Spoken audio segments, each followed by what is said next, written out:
আমাকে 18ই জুলাই ভোর রাতে বা মধ্যরাতে 3টা কি 3:30টার দিকে আমাকে তুলে নিয়ে যাওয়া হয়। আমি তো আমার ছোট বাচ্চা আমার কাপড়ে প্রস্রাব করে দিয়েছে, আমার কাপড়টা ভিজা। আমি বলেছিলাম যে ভাই আমি কাপড়টা চেঞ্জ করে যাই। চিলে যেমন স্বীকার করে ঠিক অমনি ভাবে গেঞ্জি এখানে আমাকে একেবারে চ্যাং দোলা করে আমাকে টেনে হেসে নিচে নামালো। আমার বাচ্চা প্রস্রাব করা কাপড়টা পর্যন্ত আমাকে চেঞ্জ করতে দিল, আমার পায়ের জুতাটা পর্যন্ত আমাকে নিতে দেয় নাই। কিন্তু গাড়িতে উঠে এই জম টুপি বলে যেটা কালো টুপি পরাইলো, হাই সাউন্ডে মিউজিক গাড়ি, অর্থাৎ আশপাশের কোনো শব্দ টব্দ আমি শুনতে না পাই। তারপরে রাতেই নিয়ে গেল, নিয়েই চোখ মুখ বেঁধে জিজ্ঞাসাবাদ এবং সেই সাথে অমানবিক মানে বলতে পারেন যে আপনার অমানবিক মারধর করে। একবারে আমার শরীরে কাঁপুনি চলে আসে, আমার মুখ দিয়ে লালা বের হয়ে যায়। তারপরে তারা ডাক্তার আনে, তাদের সিস্টেম কতটুকু মানে মানসিক নির্যাতন করার জন্য উন্নত সিস্টেম। এই নির্যাতনের পর তার ডাক্তার আনে, ডাক্তার চোখ বাঁধা, আমাকে ইনজেকশন দেয়। আমি ইনজেকশন দেয় কিসের ইনজেকশন, এটা কি ভালো না মন্দ, এর সাথে কোনো জীবাণু ঢুকিয়ে দিচ্ছে আমি তো জানি না। আমি চোখটা কাপড়টা একটু সরিয়ে ভদ্রলোকে দেখার চেষ্টা করেছিলাম, সে কাপড় আমার হাত ধরে উনি কথা বলতে বলতে জিজ্ঞেস করলাম, উনি বলে আমাকে মাঝে মাঝে এরকম আনে। আমি নাহিদ এবং সার্জিসের সাথে ফোনে আলোচনার পরে ওদেরকে বলেছিলাম যে এই 8 দফা দেওয়া যায়। তখন বলছিল যে ভাই আপনি একটু লিখে আমি মেসেজ করে পাঠিয়েছি। এইটা আমার একটা বড় অপরাধ ছিল যে আমি কেন 8 দফার মধ্যে ওবায়দুল কাদেরের পদত্যাগ, স্বরাষ্ট্রমন্ত্রীর পদত্যাগ, প্রধানমন্ত্রীকে ক্ষমা চাইতে হবে সেটা বললাম। এবং নাহিদ সার্জিসদের সাথে আসিফ সহ আসলে ছাত্র নেতৃবৃন্দের সাথে বৃহস্পতিবার দিনই সারা দেশে নির্বিচারে গুলি করে মানুষ হত্যা করা হচ্ছে, শুক্রবারও করা হচ্ছে। কাজে এখন সরকারের পতন ছাড়া আমাদেরও মুক্তি নেই, জাতিরও মুক্তি নেই। কাজেই নির্বিচারে গুলি, শান্তিপূর্ণ সমাবেশে নির্বিচারে গুলি চালিয়ে ঘাতক সরকারের পদত্যাগই এখন গণদাবি। এটা তো ওভার ফোনে আলোচনা করতেছিলাম, যেহেতু হোয়াটসঅ্যাপ বন্ধ, এই কনভারসেশন গুলো তাদের ছিল। এই কারণে বিশেষ করে আমাকে বেশি টর্চার করেছিল। এবং ওই দিন নাহিদকেও নিয়ে এসেছিল, আমাকে চোখ খুলে দিয়ে নাহিদকে দেখছে যাই, কিন্তু নাহিদ দুইটারই ক্রসে দিয়ে দেবো। তারপরে আমাকে শুক্রবার দিন নিয়ে সারাদিন, শনিবার দিন পুরো ডে, রবিবার দিন আমাকে 11টার দিকে কিন্তু ডিবি কার্যালয়ে দেওয়া হয়। তখন আমি ঘুরিয়ে পুলিশের পায়ে ভর দিয়ে ডিবি কার্যালয়ে আসি। ডিবি কার্যালয়ে ওখানে অ্যাডমিন ছিল শাহিন শাহ।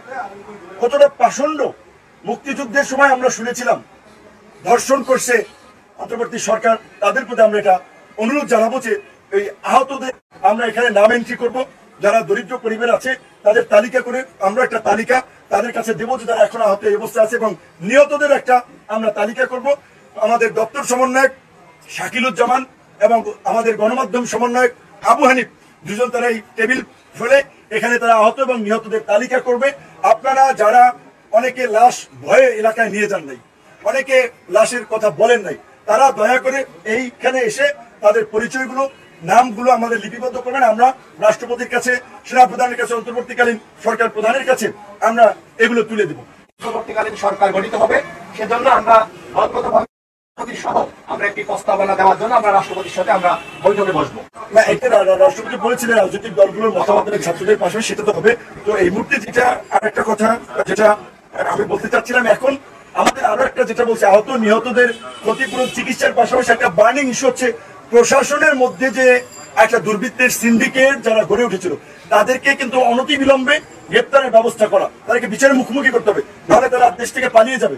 সকল বিশ্ববিদ্যালয় কলেজগুলোতে ছাত্র সংসদ নির্বাচন করা, ঢাকা বিশ্ববিদ্যালয়, রাজশাহী বিশ্ববিদ্যালয়, জাহাঙ্গীরনগর সহ 4টি যে স্বায়ত্তশাসিত বিশ্ববিদ্যালয় আছে, দেশের সমস্ত পাবলিক বিশ্ববিদ্যালয়গুলোকে স্বায়ত্তশাসন দেওয়া। কারণ যদি স্বায়ত্তশাসন থাকে সেখানে শিক্ষকদের কিছুটা ফ্রিডম থাকে, ছাত্রদের কিছুটা ফ্রিডম থাকে, ছাত্র সংসদ নির্বাচন যদি থাকে এবং এই আপনার স্বায়ত্তশাসন যদি থাকে, তাহলে এই যে ছাত্র সমাজ একেবারে 52 থেকে 71, 90 থেকে 24 বারবার যে প্রতিবাদের মাধ্যমে ফাঁসিবাদ গণবিরোধী সরকারকে রুখিয়ে দিয়েছে, এইটা রুখিয়ে দিতে পারবে।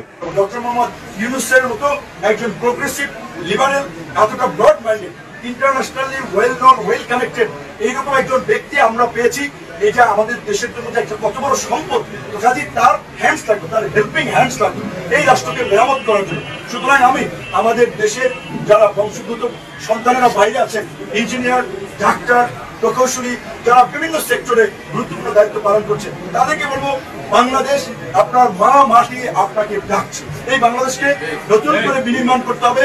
নয়া রাষ্ট্র ব্যবস্থার জন্য রাজনৈতিক সমঝোতার প্রয়োজন হবে। অবশ্যই রাজনৈতিক দলগুলো সেই সমঝোতার আলোকে, আপনারা জানেন যে এই গত নির্বাচনের আগে আপনারা একটা একটি দফা গ্রুপ এটা দিয়েছেন, এবং আমাদের প্রবাসী ভাই বোনদের প্রতি আমি একটা জিনিস আহ্বান জানাবো, এখন এটা জনগণের সরকার হবে, ইন্টারিম গভর্নমেন্ট হইলেও আমাদের সমস্ত রাজনৈতিক দলের সমর্থন হবে। কাজে এই যে দেশের যে ইকোনমিক যে আপনার বেহাল দশা, এখন থেকে আপনারা প্রত্যেকটা পয়সা পাঠাবেন ব্যাংকিং চ্যানেল, রেমিটেন্সের মাধ্যমে।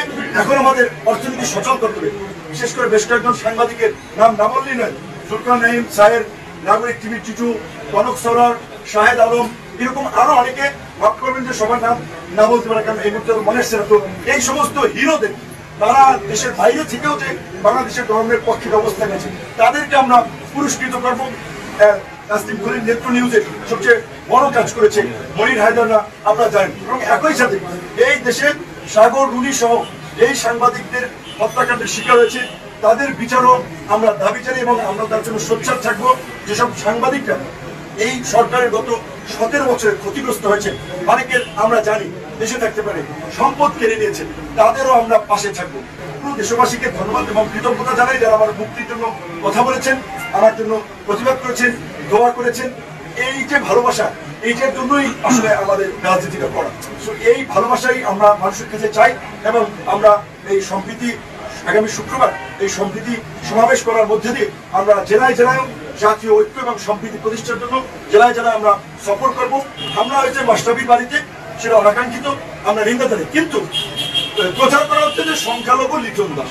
তাহলে এই যে ভারতীয় গণমাধ্যম যে বাংলাদেশ বিষয়ে যে নেগেটিভ প্রোপাগান্ডা ছড়াচ্ছে, বিভ্রান্তি ছড়াচ্ছে, শুভেন্দু অধিকারী যে পশ্চিমবঙ্গের যে বিজেপির যে সভাপতি, তিনি বলেছিলেন যে 1 কোটি হিন্দু শরণার্থীকে নাকি বাংলাদেশ থেকে ভারতে পাঠিয়ে, কোন কুলাঙ্গার এই দেশের একজন সংখ্যালঘুকে ভারতে পাঠাবে? কে তাদের উপরে হামলা করবে সেটা আমরা দেখবো। আমার দেশের বন্ধু, এখানে আওয়ামী লীগাররা দেশের যে জেলা চামুন্ডা লেসপান্সার আছে, তারা এবং ভারতীয় গোয়েন্দা সংস্থা রয়ের ষড়যন্ত্রে বিভিন্ন জায়গায় এই সংখ্যালঘুদের উপরে হামলা হচ্ছে এবং এই ঘটনাকে বিশ্ব মিডিয়ায় প্রচার করার জন্য যে এই যে বাংলাদেশে মৌলবাদের উত্থান হচ্ছে, উগ্রবাদীরা রাষ্ট্রক্ষমতা দখল করছে, সেখানে সংখ্যালঘুরা নিরাপদ দেয়। কিন্তু আমি বিএনপি, জামাত, গণঅধিকার পরিষদ সহ সকল রাজনৈতিক দলকে অনুরোধ করবো, যেই যে এলাকায় সংখ্যালঘুরা আছে আপনারা তাদের সহ একটা কমিটি করে তাদের ঘর বাড়ি সম্পদ আপনারা পাহারা দেবেন। এবং আমরা প্রত্যেকটি সংখ্যালঘু ভাই বোনকে বলবো,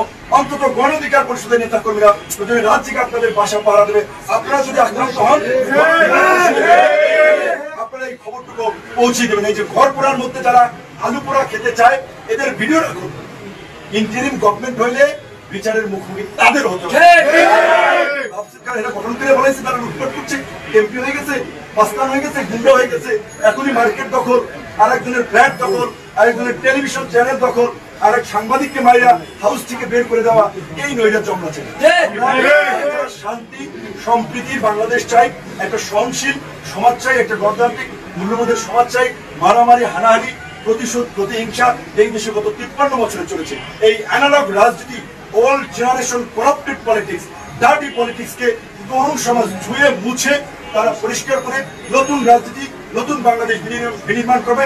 সেই কারণেই তরুণরা আজকে এই শিক্ষা প্রতিষ্ঠান থেকে রাজপথে, কোটা সংস্কার থেকে রাষ্ট্র সংস্কারের দাবি তুলেছে। রাষ্ট্র সংস্কার করেই তরুণরা, যারা শিক্ষার্থী তারা শিক্ষা প্রতিষ্ঠানে ফিরবে, যারা রাজনীতি করছে তারা আগামী বাংলাদেশের নেতৃত্ব দেবে। আপনারা সবাই ভালো থাকবেন। যদি বিশেষ করে প্রশ্ন না থাকে